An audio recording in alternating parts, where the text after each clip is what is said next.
J'ai empoisonné son café ce matin-là, pas assez pour le tuer sur le champ, juste assez pour qu'il convulse pendant des heures en se demandant pourquoi son corps le trahissait. Il m'avait juré qu'il ne toucherait plus à cette gamine, sa propre fille, qu'il avait abandonnée comme un vulgaire Kleenex après avoir vidé ses comptes en banque pour ses vices. Mais ce soir, à minuit, quand j'ai glissé ce paquet dans la boîte aux lettres de sa petite princesse, ce n'était pas de l'amour dedans, c'était la preuve irréfutable qu'il avait tué sa mère, et j'allais m'assurer qu'elle le lise avant que les flics ne débarquent pour l'embarquer. Je m'appelle Élise, et si vous pensez que la vie à Paris est faite de croissants chauds et de baisers volés sous la tour Eiffel, c'est que vous n'avez jamais senti l'odeur âcre de la trahison qui imprègne les ruelles du Marais par une nuit d'orage. J'ai 38 ans, un appartement minuscule rue des Francs-Bourgeois, et un job de correctrice freelance qui paie juste assez pour que je ne dorme pas sous les ponts. Mais ce n'est pas l'argent qui m'a mené là où je suis aujourd'hui. Non, c'est lui. Vincent. Mon amant, mon bourreau, le père de cette gosse qu'il appelle sa petite étoile quand il a besoin de se racheter une conscience. Tout a commencé il y a 2 ans, lors d'une de ces soirées où l'on boit trop de vin rouge pour oublier que l'amour est une arnaque. J'étais sorti avec des collègues, riant aux éclats dans un bar bondé du quartier latin, quand il est entré. Grand, les épaules larges comme un docker, mais avec ses yeux verts qui promettaient des secrets inavouables. Il s'est approché, un verre de Bordeaux à la main, et m'a dit, « Tu as l'air d'une femme qui sait ce qu'elle veut, mais qui n'a pas encore trouvé comment le prendre. » J'ai ri, parce que c'était vrai. Et parce que j'étais fatigué d'être la fille sérieuse, celle qui corrige les fautes des autres sans jamais oser en commettre une seule.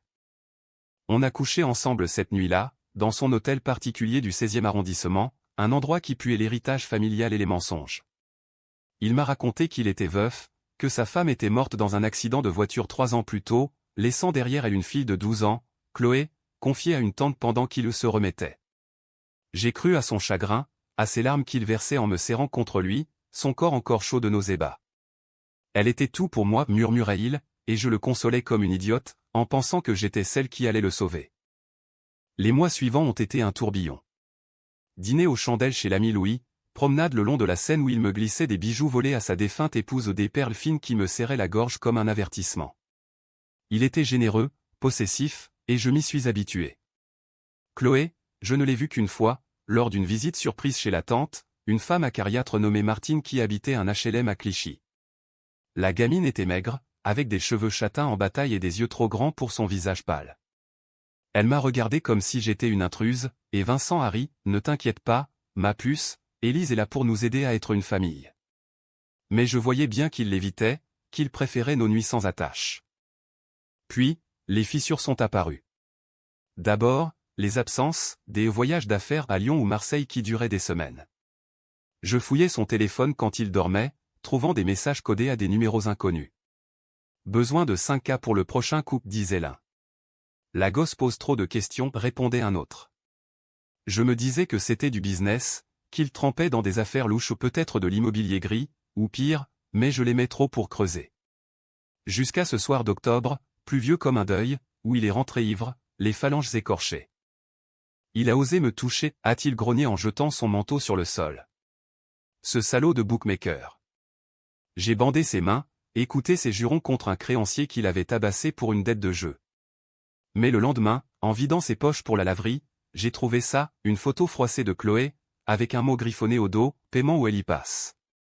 Mon cœur s'est arrêté. J'ai confronté Vincent, et il a explosé, c'est rien. Une blague de ces enculés. Je gère. Mais ses yeux fuyaient, et j'ai su. Il jouait gros, perdait plus qu'il ne gagnait, et sa propre fille servait de monnaie d'échange.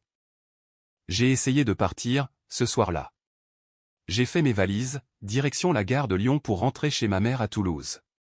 Il m'a rattrapé sur le quai, me plaquant contre un pilier, son souffle aigre de cognac contre mon oreille. « Si tu pars, Élise, je te jure que je te fais regretter. Et Chloé. Elle paiera pour ton manque de loyauté. » C'était la première menace, mais pas la dernière. Il m'a traîné de force dans un taxi, et en rentrant, il m'a violé au pas avec des mots, mais avec son corps, me rappelant que j'étais à lui, que quitter Vincent signifiait tout perdre. Les semaines d'après, j'ai sombré. Je bossais comme une automate, corrigeant des romans d'amour que je lisais avec dégoût, me demandant comment ces héroïnes pouvaient être si naïves. Vincent me gardait sous clé, littéralement, il avait fait changer les serrures de l'appartement, prétextant ma fragilité. Et les appels à Chloé? Interdit. Elle n'a pas besoin de voir une hystérique comme toi, ricanaïl. Mais je l'entendais, parfois, au téléphone, sa voix fluette demandant à papa, quand tu reviens, et lui répondant d'un ton mielleux, bientôt, ma chérie. Papa t'aime. C'est là que la rage a germé. Pas une colère explosive, non une lente érosion, comme la pluie qui use la pierre des cathédrales. Je commençais à fouiller plus profond. Un soir, pendant qu'il ronflait après une partie de poker clandestine, j'ai ouvert son ordinateur portable, protégé par un mot de passe ridicule, le nom de sa femme, Isabelle 1985. À l'intérieur, un enfer numérique. Comptes offshore vidés, dettes cumulées à 200 000 € auprès de prêteurs usuriers. Et des mais. Des mais à un certain Lou, qui signait « La gosse est en sécurité pour l'instant. Mais le prochain versement, où on la balance aux services sociaux avec les preuves de tes petites habitudes. » Mais le pire, c'était le dossier famille. Des photos d'Isabelle, pas en accident de voiture au nom, des bleus sur les bras, un œil au beurre noir, daté des mois avant sa mort.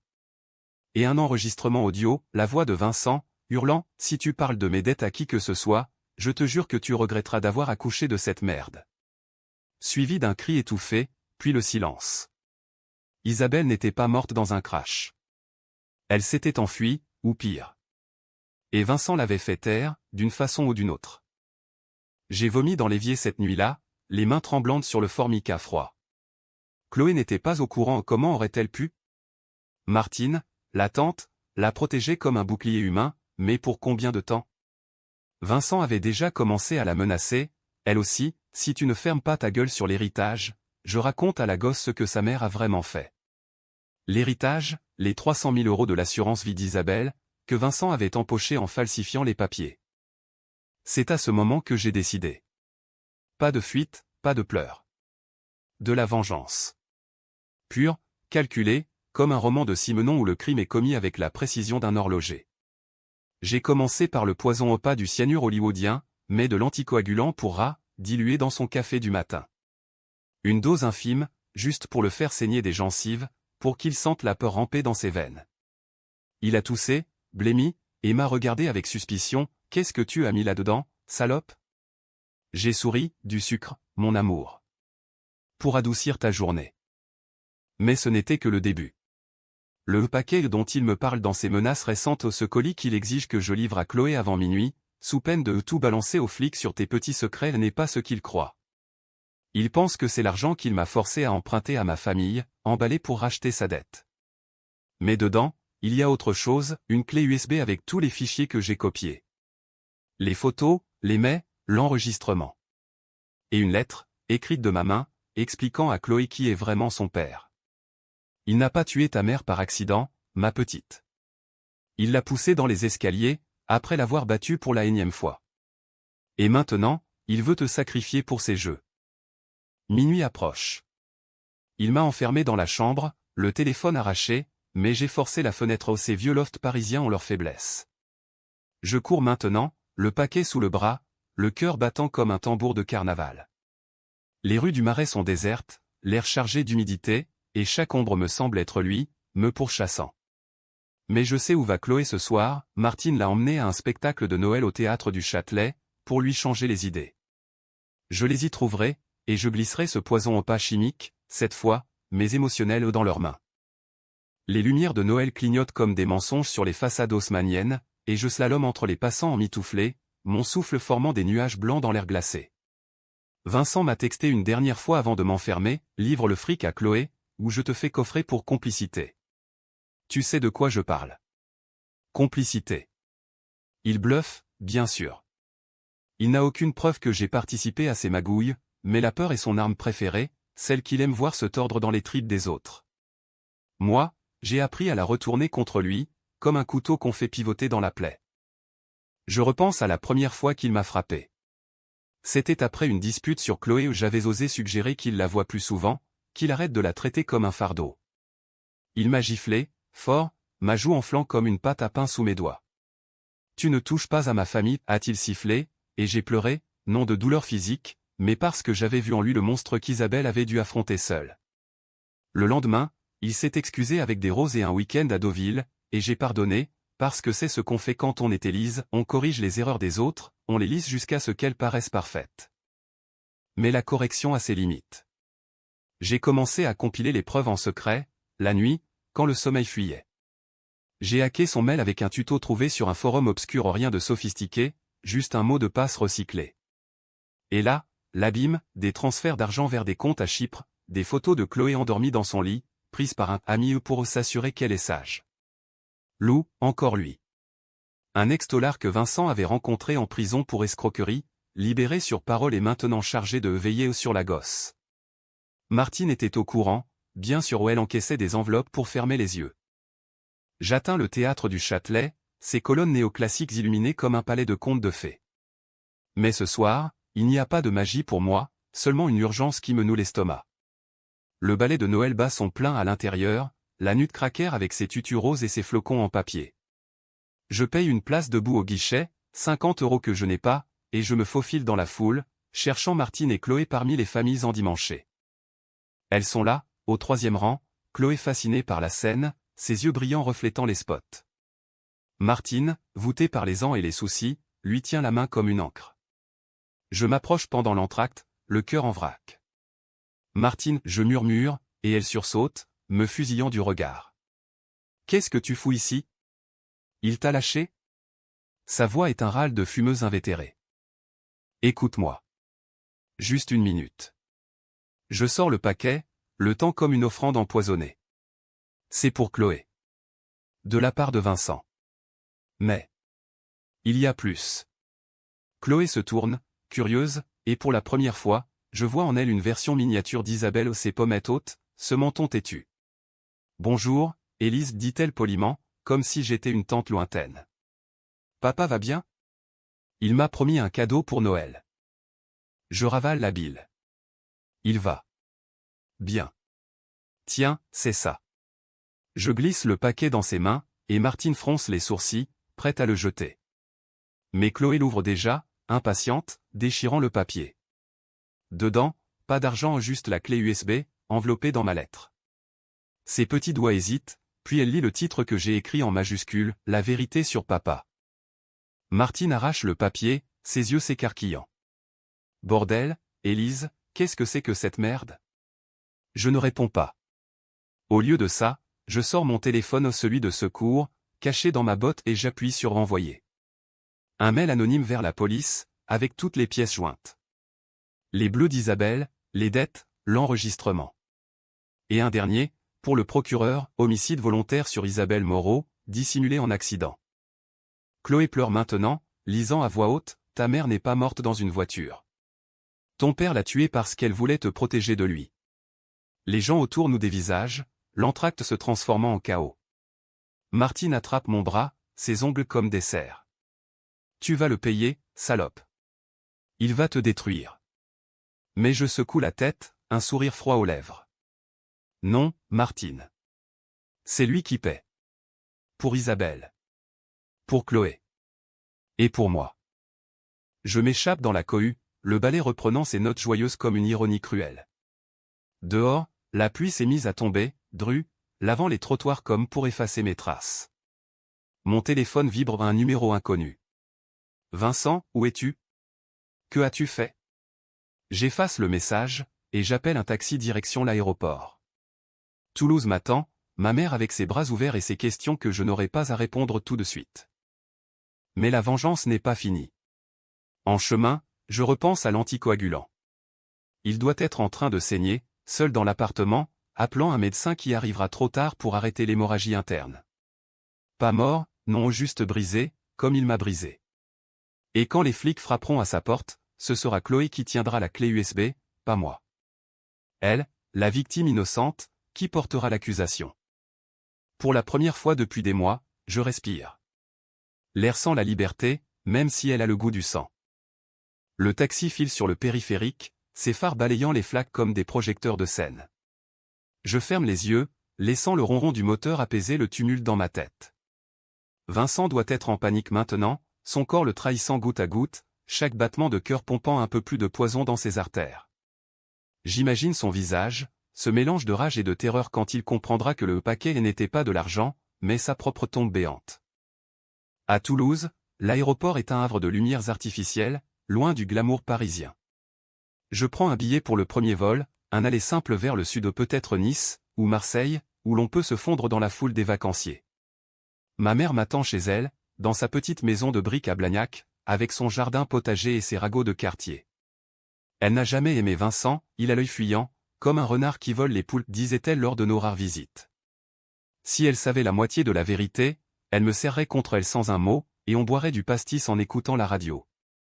Mais avant de monter dans l'avion, je m'arrête aux toilettes, verrouille la porte d'une cabine et sors mon second téléphone, celui que j'ai acheté cash dans une supérette, anonyme comme un fantôme. J'ouvre l'app de messagerie sécurisée, et j'envoie un dernier message à Martine, protège Chloé. Les flics arrivent. Dis-lui que je suis désolé, mais qu'elle est libre maintenant. Pas de réponse, bien sûr. Martine n'est pas du genre à pardonner facilement, elle haïssait déjà Isabelle pour avoir attiré un homme comme Vincent dans leur famille. Mais pour Chloé, elle fera ce qu'il faut. Elle l'a toujours fait.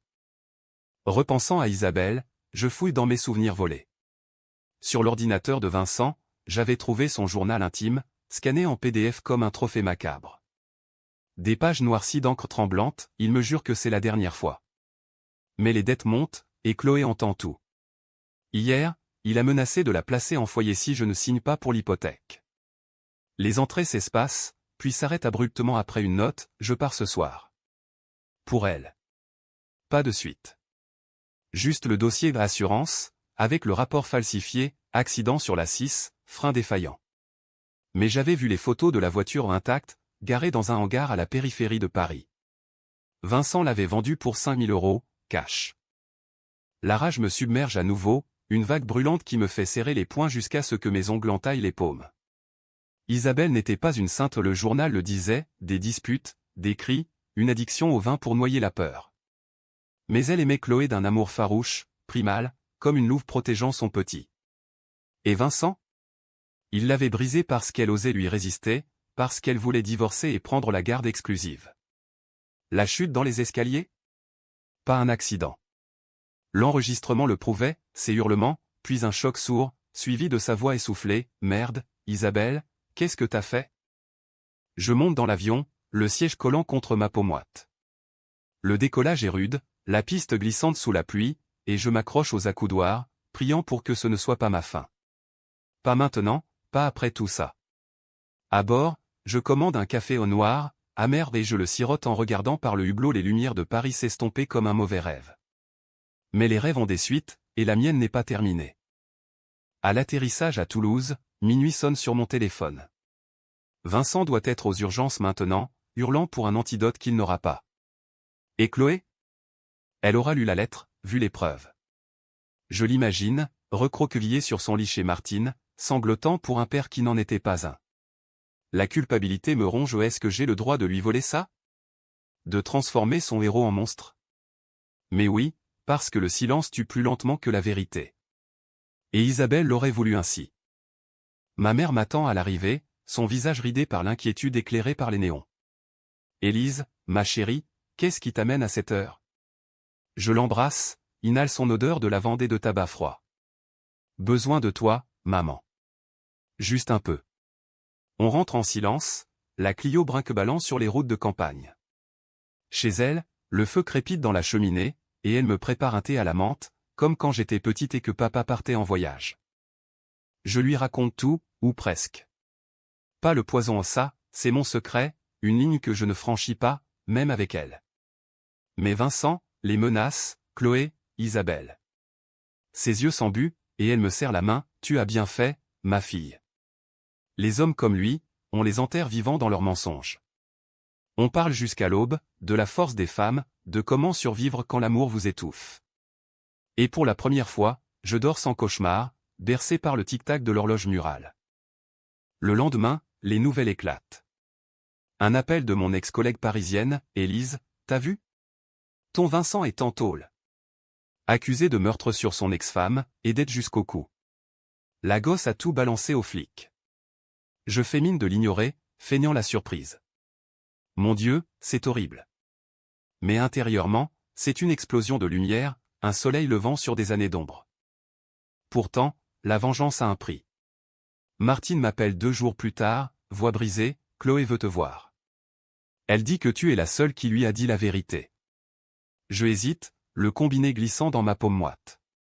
Aller à Paris? Risquer que Vincent, depuis sa cellule, envoie Lou un autre chien de garde? Non. Pas encore. Dis-lui que je l'aime, Martine. Et que la vérité, c'est aussi la liberté. Mais la liberté est fragile. Une semaine passe, et les ombres reviennent. Un colis anonyme chez ma mère, une photo de Chloé, avec un mot, tu as ruiné ma vie. Je te retrouverai. Vincent, ou un de ses spires? La peur s'installe, sournoise, me réveillant la nuit en sueur. J'ai gagné une bataille, mais la guerre n'est pas finie. Et maintenant, c'est moi la proie. Les jours à Toulouse s'étirent comme un chewing-gum collé sous une semelle, doux mais tenace, me retenant dans une routine qui ressemble à la paix. Je reprends du travail freelance, corrigeant des thèses en sociologie sur la violence domestique, l'ironie du sort qui me fait ricaner amèrement. Ma mère me couve, me force à manger ses gratins de courgettes, et on marche ensemble le long de la Garonne, parlant de tout et de rien. De papa, mort d'un cancer il y a 10 ans, qui m'aurait dit, Élise, frappe fort, mais une seule fois.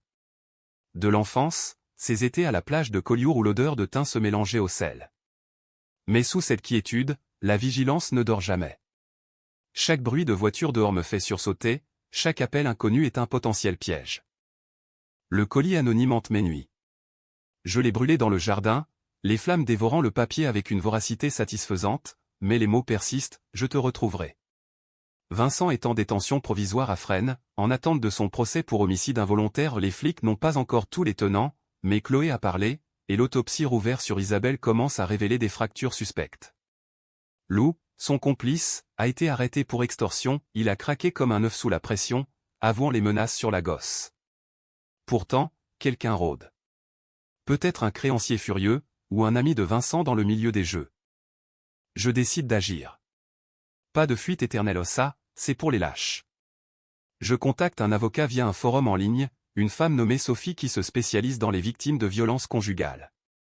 On se voit dans un café anonyme de la place du Capitole, ses lunettes cerclées d'écailles lui donnant l'air d'une chouette sagace. Vous avez des preuves, demande-t-elle en sirotant son expresso. Je lui tends une copie de la clé USB, sur une nouvelle clé flambant neuve. Ses yeux s'écarquillent derrière les verres. Ça pourrait suffire pour une ordonnance de protection. Et pour témoigner au procès. Témoigner. Le mot me glace. Me planter devant Vincent, en tribunal, sous les flashs des journalistes, et revivre chaque coup, chaque menace? Mais oui, parce que la vengeance n'est complète que si elle est publique, gravée dans les annales comme une cicatrice. Sophie me promet, on le fera tomber. Pour Isabelle. Pour vous. On signe des papiers, et je repars avec un dossier sous le bras, un sentiment de pouvoir retrouvé. De retour à la maison, Chloé m'appelle sur le numéro que Martine lui a donné, malgré mes protestations.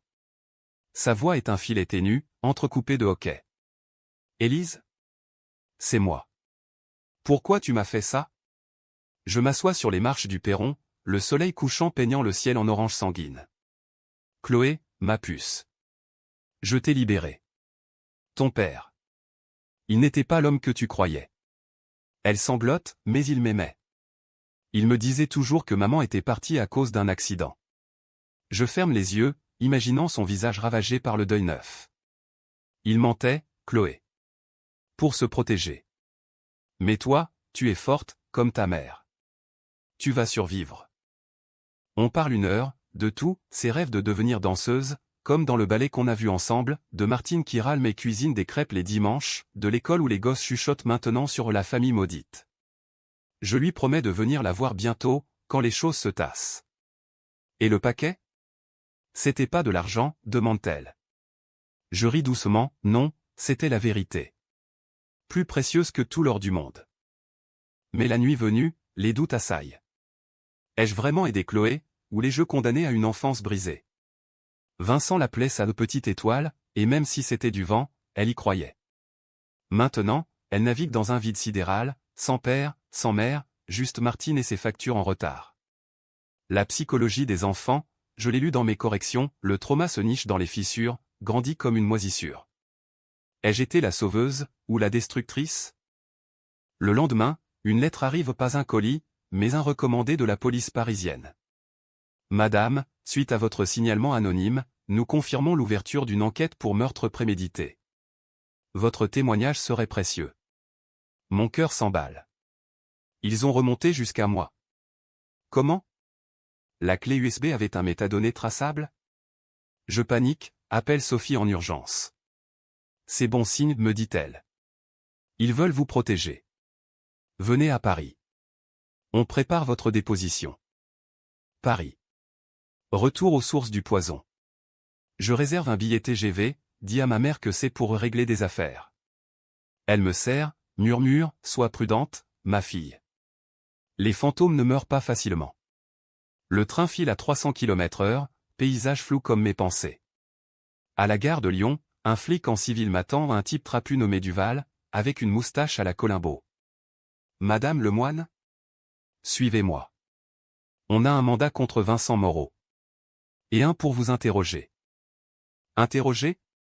Mon estomac se noue. Dans une salle grise du commissariat du 8e, Duval pose les questions. Comment avez-vous obtenu ces fichiers? Pourquoi ne pas être venu plus tôt? Je raconte, édulcoré, la découverte accidentelle, la peur, l'envoi anonyme. Pas un mot sur le poison, ça, c'est mon crime privé, impuni. Il hoche la tête, vous avez sauvé une vie, madame. Chloé est en sécurité maintenant. Mais ses yeux disent, et vous? Êtes-vous clean? Libéré après 3 heures, je sors dans la nuit parisienne, l'air chargé d'ozone après l'orage. Mon téléphone sonne au numéro masqué. Élise, c'est moi. Vincent. Sa voix est faible, pâteuse, comme s'il mâchait du coton. Les médecins disent que c'est une intoxication. Tu m'as empoisonné? Je ris, un son rauque qui me surprend moi-même. Preuve? Appelle les flics. Oh, attends, tu es déjà dedans. Il allait, je sortirai. Hello est libre sous caution. Il viendra pour toi. Pour la gosse. La menace glisse sur moi comme de l'eau. Essaie, Vincent. Mais souviens-toi, la vérité est un virus. Elle se propage.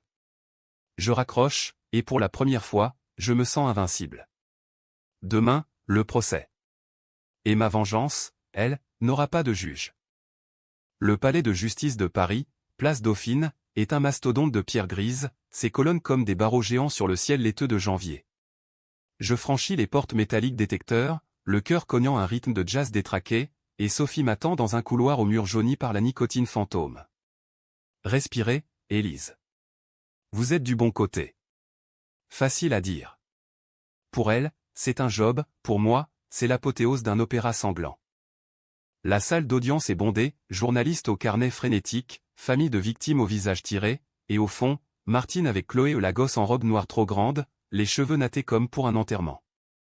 Nos regards se croisent, le sien est un mélange de haine et de gratitude, un cocktail amer que je connais bien. Vincent est amené menotté, amaigri par l'hôpital et la tôle, son costume froissé comme sa dignité. Il me voit, et ses lèvres se tordent en un rictus, traîtresse. Le juge tape du marteau, et le cirque commence. L'accusation déroule son rouleau compresseur, autopsie d'Isabelle révélant des côtes fracturées antérieures à la chute, témoignage de voisins sur les cris nocturnes, et la pièce maîtresse à clé USB, projetée sur l'écran comme un film d'horreur. L'enregistrement grésille, les hurlements d'Isabelle, le choc, le silence. La salle retient son souffle, Chloé se couvre les oreilles, Martine la serre contre elle. Vincent nie, bien sûr, c'était une dispute. Elle a glissé. Mais ses yeux fuyaient, comme toujours. Puis c'est mon tour. Je monte à la barre, la main sur la Bible laïque, un serment froid, je jure de dire la vérité. Sophie m'a coaché, court, factuel, émouvant sans pathos. Je raconte notre rencontre, les mensonges, les violences. Il m'a menacé de s'en prendre à Chloé si je parlais. Et pour Isabelle. Il riait, parfois, en buvant, disant qu'elle y avait eu ce qu'elle méritait le point. Les murmures s'élèvent, Vincent bondit, menteuse. Elle est folle. Le juge le fait taire, et je continue, la voix ferme, j'ai envoyé les preuves à la police pour protéger Chloé. Parce qu'aucun enfant ne mérite un monstre pour père. Le procureur me tend le micro pour la lettre à Chloé. Et ceci? Pourquoi l'avez-vous écrite? Je regarde la gosse, ses yeux rougis, parce qu'elle avait le droit de savoir. La vérité n'est pas une arme, c'est une armure. Applaudissements étouffés dans la salle, Vincent blêmit, son avocat bredouille une objection sur la fiabilité des sources. Mais c'est fini pour lui. Les dettes, l'extorsion via l'eau, tout s'emboîte comme un puzzle macabre. L'audience s'ajourne, verdict dans une semaine. Dehors, la presse me tombe dessus, Madame Lemoine, motivez-vous pour les femmes battues? Je réponds d'une phrase, pour qu'elle n'ait plus à choisir entre l'amour et la survie. Puis j'échappe, direction un bistrot anonyme rue de Rivoli, où je m'enivre de Calvados jusqu'à l'oubli. Mais l'oubli est un leurre. Le soir, dans un hôtel discret du quartier latin, mon téléphone vibre, Lou. Vincent dit bonjour. Et au revoir. Une adresse suit, un entrepôt à Pantin, minuit. La peur me noue, mais je n'appelle pas les flics, pas encore. C'est ma fin de partie. J'achète un spray au poivre en pharmacie, enfile des gants, et je m'y rends en métro, le cœur en acier trempé. Pantin est un désert industriel, ses hangars rouillés comme des carcasses abandonnées. L'entrepôt pue l'huile et la rouille, une silhouette émerge de l'ombre au loup, tatouée jusqu'au cou, un sourire carnassier. La salope de Vincent. Tas du cran. Il s'avance, couteau à la main, mais je ne recule pas. Où est-il, je demande, feignant la bravoure. Il ricane, en cellule. Mais il veut ta peau. Il bondit, et le monde ralentit, je pulvérise le spray, il hurle, cligne des yeux larmoyants. Je ramasse son couteau, le plante dans sa cuisse, pas pour tuer, juste pour handicaper. Dis à Vincent que c'est fini. Ou la prochaine fois, c'est ton cœur. Je fuis, le sang chaud sur mes mains, et j'appelle Duval depuis une cabine, Lou m'a attaqué. À Pantin. Les sirènes hurlent bientôt, et Lou est arrêté pour tentative de meurtre. Deuxième clou dans le cercueil de Vincent. Chloé m'appelle le lendemain, voix plus forte, j'ai vu au tribunal. Merci, Élise. Maman aurait été fière. Je pleure, enfin, libérant les torrents retenus. Viens à Toulouse, ma puce. On recommencera. La vengeance se dissout, laissant place à une paix précaire. Mais je sais, les cicatrices restent, et la nuit, Vincent hante encore mes rêves. Pourtant, je dors mieux. Le verdict tombe un mardi pluvieux, la Seine gonflée comme une veine en colère sous le Pont-Neuf. 25 ans pour meurtre prémédité, plus 10 pour extorsion et fraude. Vincent est traîné dehors, menottes cliquetant comme un requiem, son regard me transperçant une dernière fois, pure haine, diluée par la défaite. La salle explose en murmures, Chloé se lève, crie, c'est pour maman. Martine l'emmène, mais pas avant que la gosse ne me saute au cou, ses larmes mouillant mon chemisier. Tu es ma famille maintenant, souffle-t-elle.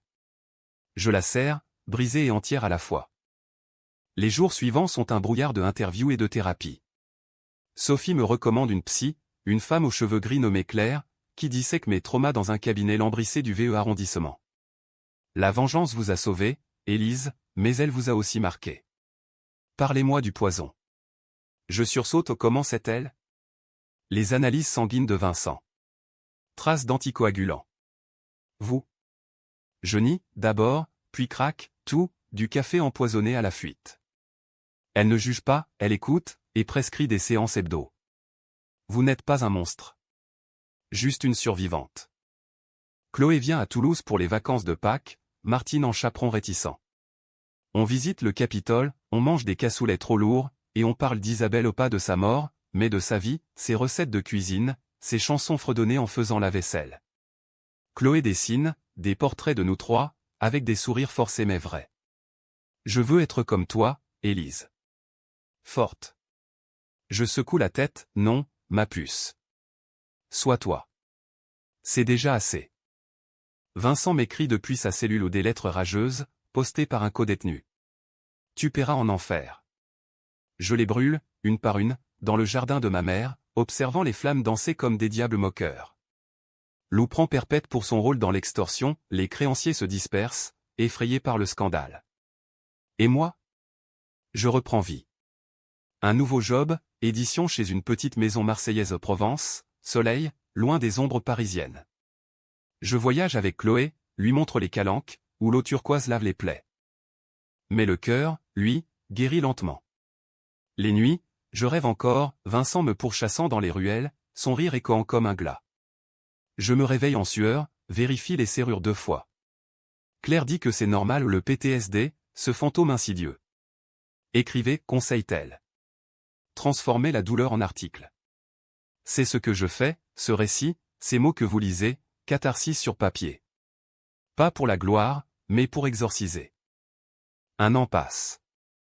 Chloé a 14 ans maintenant, grandit en gringalette déterminée, inscrite en danse au conservatoire de Toulouse.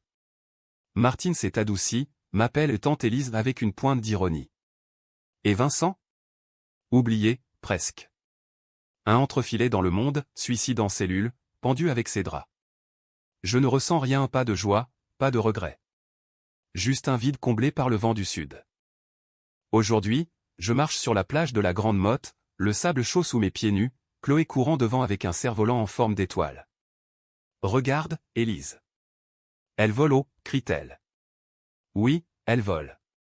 Et moi aussi, enfin. La vengeance m'a mené ici, à cette lumière crue, sans ombre. Pas de minuit fatidique, plus de paquets empoisonnés. Juste la vie, gaie et impitoyable, comme un bon roman français.